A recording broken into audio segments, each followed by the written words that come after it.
যে নতুনত্ব নামে নতুনত্ব দলে আত্মপ্রকাশ করেছে, এরাই হলো জাহান্নামী দল।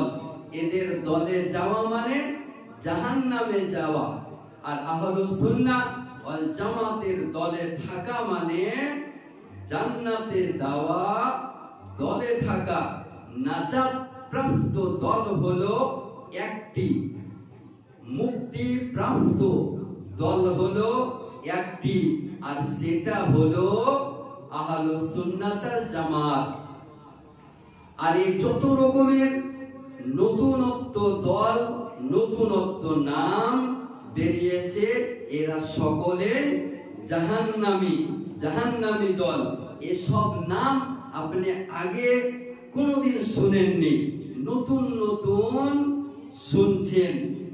এখনো ৭৩টি দল হয়নি, হবে ৭২টি দল একদিকে থাকবে।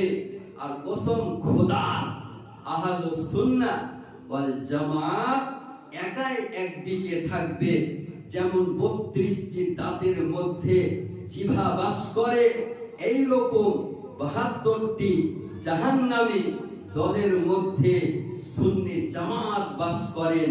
আর এটাই হলো জান্নাতি দল, এটাই হলো মুক্তিপ্রাপ্ত দল। এ আহলে হাদিস নামধারী ওহাবি, লামাজহাবি, দেওবন্দি সব নতুনত্ব নামে নতুনত্ব দলে আত্মপ্রকাশ করেছে। এদের দলে যাবেন না, এদের দলে যাওয়া মানে জাহান্নামে যাওয়া। এদের দল থেকে আপনাকে আহলুস সুন্নাহ ওয়াল জামাতের উপর পাহাড়ের মতো স্থির থাকতে হবে।